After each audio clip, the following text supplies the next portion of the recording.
Assalamualaikum dear student, welcome back to YouTube channel. This is Rana Shahid here. Dear students, today the topic for discussion is temperature classification of animal. Chapter number 15 class second year से एक second last topic जो कि very important है long question के हवाले से। इस long question में हम देखेंगे कि टेम्परेचर क्लासिफिकेशन ऑफ एनिमल कैसे होती है, कौन कौन से एनिमल और किस कैटेगरी के अंदर इन्वॉल्व हैं, शामिल होते हैं, इस चीज़ को हमने स्टडी करना है। So dear student, temperature classification in animal, those animal which deal with the variation in the thermal characteristics, के जितने भी एनिमल्स हैं अपनी बॉडी का जो टेम्परेचर है उसको मेंटेन करते हैं। The maintenance of internal body temperature that is known as thermoregulation. और ये बॉडी का temperature optimum 37 degree Celsius temperature होता है। और बाज एनिमल्स के अंदर कुछ ऐसा है, वार्म ब्लडेड एनिमल है, कोल्ड ब्लडेड एनिमल है, मैमल्स हैं, एम्फीबियन हैं, रेप्टाइल हैं। तो बहुत सारे एनिमल्स ऐसे हैं जिनकी कैटेगरीज डिफरेंट हैं, यानी वो अपनी बॉडी का टेम्परेचर मेंटेन नहीं कर सकते। तो देखते हैं कौन से एनिमल किस कैटेगरी के अंदर शामिल होते हैं। Animal these the thermal characteristics, what is ambient temperature. Ambient temperature those temperature या temperature in which air and water concentration vary. एक ऐसा टेम्परेचर जिसके अंदर हवा और पानी की जो कंसंट्रेशन है वो वेरी करती है, चेंज होती रहती है, उस टेम्परेचर को याद रखना एम्बिएंट टेम्परेचर कहा जाता है। हम एम्बिएंट टेम्परेचर को ऑप्टिमम टेम्परेचर के साथ कंपैरिजन करेंगे और देखेंगे कौन से एनिमल फ्लक्चुएशन करते हैं, कौन से एनिमल अपनी बॉडी का जो हीट है प्रोड्यूस करते हैं, कौन से एनिमल ऐसे हैं जो अपनी बॉडी का टेम्परेचर को मेंटेन करते हैं और कौन से ऐसे हैं जो मेंटेन नहीं कर सकते। सो सबसे पहले हम देखते हैं poikilotherm, those animal in which body temperature tend to fluctuate more और less with the ambient temperature.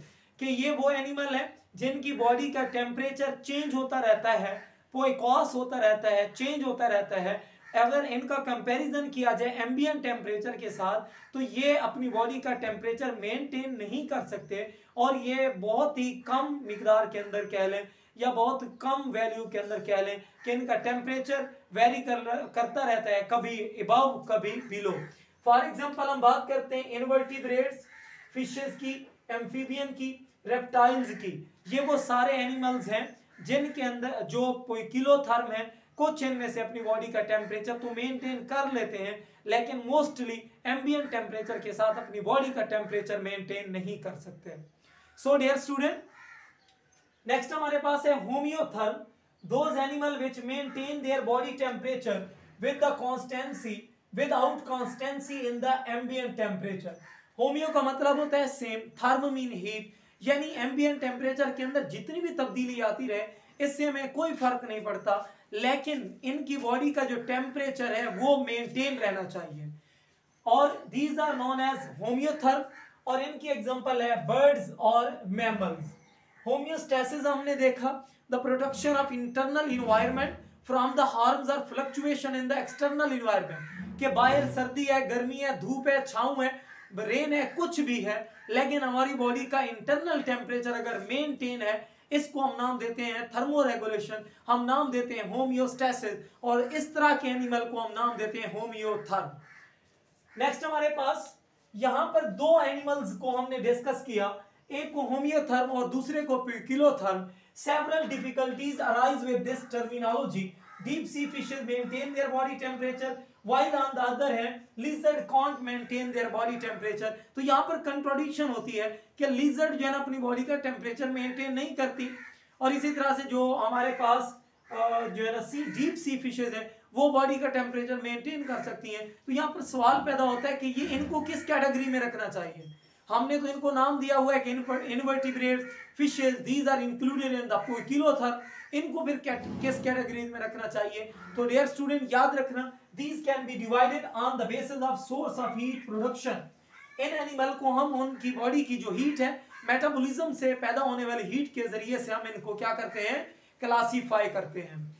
सो इनमें जो है ना पहले नंबर पर है एंडोथर्म, एक्टोथर्म और हेट्रोथर्म। these three categories, endo, ecto and hetero. Endo mean inside body heat production, ecto mean outside gaining heat production, and hetero mean different body variation temperature. तो इनके अंदर पढ़ते हैं those animal which can generate their own body heat temperature, these are known as endotherm, या which absorb the heat which are produced during the metabolism, these are known as endotherm.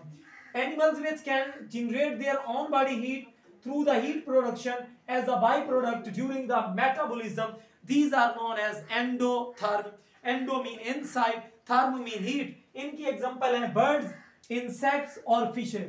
Chapter number 15 की MCQs number 9 के अंदर ये पूछा गया which one is not endotherm. ये तीन example दी हुई हैं. Not amphibian. एम्फीबियन याद रखना, ये एंडोथर्म नहीं होते. एम्फीबियन को देखते हैं कि वो किस कैटेगरी के अंदर इन्वॉल्व होते हैं. नेक्स्ट हम बात करते हैं एक्टोथर्म.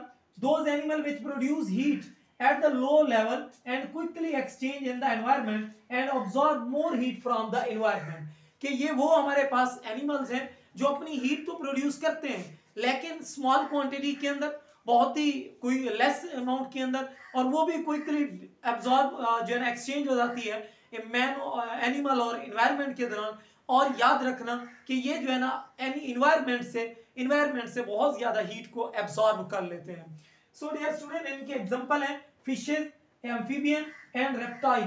जिस इन्वायरमेंट के अंदर एम्फीबियन, रेप्टाइल, फिशेज रह रही होती हैं उस इन्वायरमेंट में हीट प्रोडक्शन बहुत कम होती है, और याद रखना वो जो है ना अपने इन्वायरमेंट से हीट को गेन कर लेते हैं. Next, final and the last third category, that is known as heterotherm. Animals which vary their body temperature, जो अपनी बॉडी टेम्परेचर मेंटेन नहीं कर सकते, जो बॉडी का टेम्परेचर हर इंस्टेंट पर चेंज करते रहते हैं.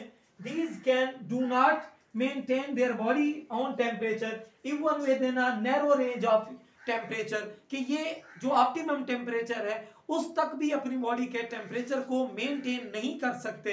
These are known as heterotherm. इनकी एग्जांपल हैं बैट्स, हमिंग बर्ड्स. बैट्स, चमगादड़ वगैरह और humming bird, these are the some example of the temperature classification in animal. Hope so आपको ये वीडियो अच्छी लगी होगी और ये लेक्चर भी आपको समझ आ गया होगा. इस वीडियो को ज़्यादा से ज़्यादा शेयर करें और अपने दोस्तों के साथ फॉरवर्ड करें. Thank you so much.